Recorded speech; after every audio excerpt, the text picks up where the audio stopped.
Rise and shine. You're watching WCTV Eyewitness News. The Good Morning Show starts now. It's 6:30 right there. The sun is already coming up. Look at that. This is a live view from our tower camera just above our station, Northeast Tallahassee. And look, and they've scooted the camera over some too, so we can see more of the I-10. And we got some fog out there this morning. Maybe not as much right here as maybe we saw yesterday or as much as we're finding in other areas. Okay. But there is some fog around this morning. And humidity. Oh my goodness, this Oh my humidity around. gosh. It's that time. Yeah. I always say you got to get past June, July, and August. Of course, it's still May. Right. And we're starting to feel it already. I know we need some showers. I think we'll find some showers this weekend, but nobody's weekend plans are going to get washed away. I'm telling you, I'm still planning on making my tea time tomorrow morning. I think tomorrow afternoon, better chances to get wet. Here are the numbers we're looking at to get started. Tallahassee and Bainbridge at 70. Apalachicola says 77. We're at 67 in Perry. And it's really been our eastern areas with the thickest fog. Valdosta, Live Oak down to 1/4 mile with the visibility, but lots of areas with that patchy fog. There's going to be more over the next couple of mornings. Now, I don't see a lot on the radar. I'm not counting on a lot during the day today. But over the Florida Peninsula, we're going to watch some showers moving north. The more clouds we get, if we can get some showers, maybe we can keep those temperatures under 90. Got a lot to break down with that forecast. I'll do it in just a couple of minutes. All right, we want to check in on our breaking news again. This is a live view right now. West Tennessee Street remains shut down after a woman has died. There was a 3-vehicle crash this morning. 2 others were taken to the hospital with non-life-threatening injuries. Yeah, on that live look, it looks like it's a Dodge Charger there up against a pole, and the car looks a little burnt up. So big accident on West Tennessee Street. So they've got the road shut down between Stadium Drive and High Road. They're actually restringing the power lines to the poles. So kind of a big mess there. TPD wants everyone to avoid this area. If that's where you normally make your commute, going to need to find another way because that doesn't look like it's going to open up anytime soon. Yeah, that's really serious right there. So again, they want to reiterate, avoid that area. A very tragic scene. Well, it was a tense Thursday in court as 2 key witnesses took the stand in the retrial of Catherine McBenowa. She's the woman accused of helping orchestrate FSU law professor Dan Markel's death. Early in the day, Dan Markel's ex-wife, Wendy Adelson, testifying for hours, just like in McBenowa's first trial. Adelson has been granted some immunity by the state.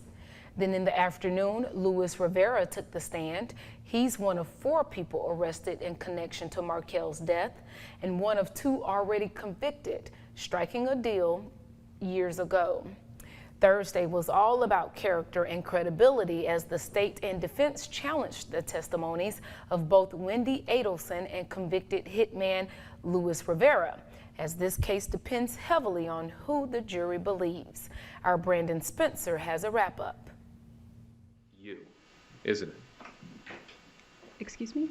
This is all about you, right? I was called to be a witness and I'm testifying, so I don't understand the question. Is it a question? Dan Markel's ex-wife, Wendy Adelson, took to the stand Thursday and was questioned for hours by the state and defense on her failed marriage, her family, and her brother, with Adelson once again denying knowing anything about her ex-husband's murder or if her family was involved. Were you involved in the plot to kill your husband? Absolutely not. Did you have knowledge of the plot to kill your husband? No. But you suspected that your family was involved? No, I did not suspect that my family was involved. During the cross-examination, defense attorney Krista Cost pleading with Adelson to tell the truth, questioning why she doesn't ingest anything dealing with the case. You say you love your boys. I do say I love my children. Don't care about the father that they loved. What I happened? never said that I don't care about the father that they Then loved. look at some of the discovery and help figure it out. Adelson's ex-boyfriend Jeffrey LaCase was brought as a witness by the defense, saying Adelson often played the victim. Would she occasionally just put on a show, try to get people to feel sorry for her? Wendy adopted the victim role as her default social role, her way of getting attention, sympathy, etc., yes. The attack on character continued when Luis Rivera took the stand. Rivera convicted in this case, striking a deal with the state to cooperate. But defense attorney Chris DeCoste working to paint Rivera as a liar who's making things up just to get out of a life sentence. The reports, you didn't have to make all this up, the communications, right? You just had to pepper in some small details so that you could get that deal, right? No, everything I said was the truth. Rivera testified Catherine McBanawal was in the middle of it all. He says she was the one who hired both of them to get the job done. Now, you knew that cooperating just against Sigfredo Garcia, it wouldn't help you, right? You said that you know that. She's the mastermind. She was in the middle of this. But cooperating against Garcia, that's my question. You agree with me that that wouldn't help you? No, I don't agree with you with that. The fiery back and forth coming to a close, with Rivera saying he's tired of repeating himself. They laid it out for you who they wanted, right? No.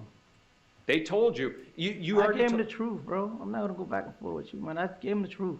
Like, it was Katie and Garcia. It was all three of us was involved. Mr. Rivera, That's the truth, man. A long day of major moments, giving the jury with a lot to take in with only 2 days in. Lots happening during day 2 of testimony. So where do things go from here? WCTV's trial analyst Joe Bodiford sharing his thoughts with us yesterday on Eyewitness News at 5:30. Now we move south. So what we've heard so far is everything that happened in Tallahassee where the murder actually occurred. Now to get that link between the two sides, get that link of Katie, now all of the testimony is going to move south and you're going to start to hear about how the investigation progressed, the money that was exchanged, whether she was actually working or not. People, she was on the payroll at the Edelstein's Dental Association. You're going to start to now hear more and more and more about Miami and her involvement both before and after. And of course, that video where she's on there discussing what is, I think by all accounts, pretty clear, the murder investigation with Charlie. We are live streaming the trial gavel to gavel on our website and our WCTV Facebook page. You can also catch up on the developments on a special page we've created there or look back at our coverage spanning nearly 8 years. It's all at WCTV.tv. All right, some other news this morning. A man dubbed the Casanova Scammer now faces decades in prison. Brian Wedgeworth pleading guilty in federal court yesterday for scamming women out of more than $1 million. Wedgeworth admits swindling more than 30 women in several states, including Florida. He even spending some time in Tallahassee. Now, Wedgeworth admitted he was guilty on all 25 charges, which ranged from wire fraud to mail fraud to identity theft. Court documents say Wedgeworth posed as a wealthy doctor on dating sites where he met women and offered to help pay off their credit card and student debts. Now, little did they know those payments would be returned later for insufficient funds. He asked the women to send him money and buy him expensive gifts in return for his help. One of his victims from Jacksonville speaking to Axon News Jacksonville back in 2017. I met him on May 21st, and he said that his name was Brian L. Adams, MD. Prosecutors are saying that was just one of more than a dozen fake names Wedgeworth used to carry out all the scams. The Leon County Sheriff's Office warning people back in 2018 that Wedgeworth was believed to be scamming women in Tallahassee. His sentencing hearing is set for August. He is also ordered to pay restitution to his victims. All right, 6:39 now. We have continuing coverage of the baby formula shortage. One Tallahassee mom hitting the road and driving more than 60 miles to get formula for her baby. Yeah, our Stacey Inez shows us the lengths that people are going to find formula.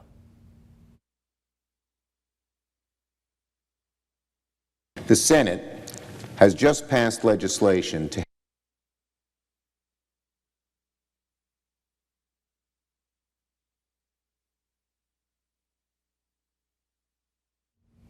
All right, sorry about the technical difficulties Wrong there. story there. But the mom did say, despite challenges, she's thankful that she was able to at least go. She drove to Jackson County. She had to go 60 miles to get some. But this struggle continues. They're trying to do things to make it better, to make it more accessible to find the formula. Right now, Congress is actually trying to find ways to ease that shortage. Just yesterday, the U.S. Senate passing a bill to make sure families can continue buying baby formula with WIC benefits. Now, during a public health emergency, this bill goes to President Biden's desk next for his signature, so they're doing something. The Senate has just passed legislation to help ease the terrible nightmare parents are facing trying to find baby formula for their kids. It's rare that we have unanimity in the Senate on important measures, and I wish we had more. But this is one of these important issues, and I'm glad we're acting with one voice.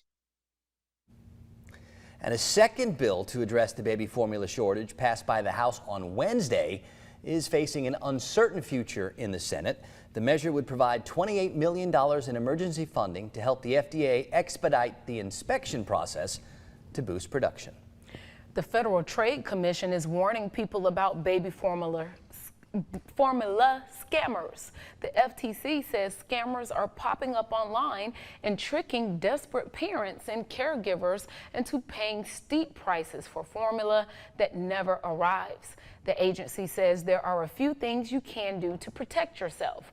They include checking out the company online for reviews or complaints, and being wary of companies that only take gift cards or money transfers.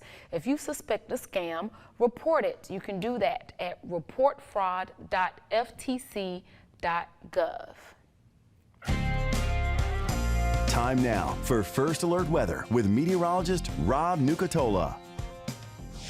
All right, who's ready for some shower chances? I know a lot of our area have been really dry for the past couple of weeks. This week's been really hot. 24-hour temperature cast wants to take a step back today. If we can increase the clouds enough and maybe get a few scattered showers, I think we can keep it in the 80s, although I'm going to expect a lot more daytime temperatures to make it up over 90 again today, because I think those showers are going to be real few and far between. I'm not counting on a lot of showers today, but there should be at least some, and the chances are going to get better, especially tomorrow afternoon and Sunday afternoon. It's 68 this morning at Quincy and in Perry. It's 70 in Thomasville, in Moultrie, and in Tallahassee. Valdosta's at 71.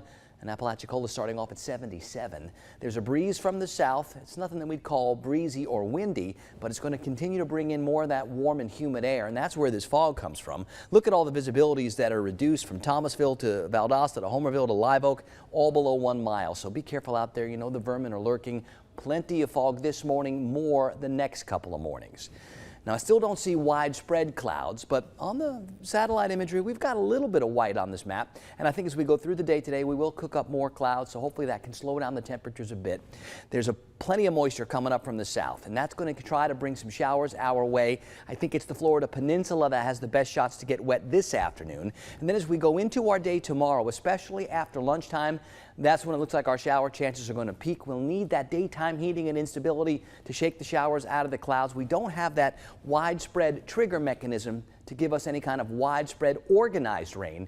So it's going to be more of those afternoon haphazard showers. They're frustrating because it's hard to predict where they're going to be. But once they start jumping off, then we can figure out where they're going. On the Gulf today, winds out of the south 12 to 22. Going to be breezy. If you want to operate the small craft, use a little caution. 60s, 70s with that fog this morning. I hope we keep it in the 80s, but I think there'll be spots in the 90s. Let's put today's rain chances around 40%. Overnight tonight, it's back in the 70s with more fog. Those rain chances, 70% for Saturday, Sunday. Doesn't mean it's going to rain all the time, but it does mean there are good chances to get some much needed rain, especially in the afternoon.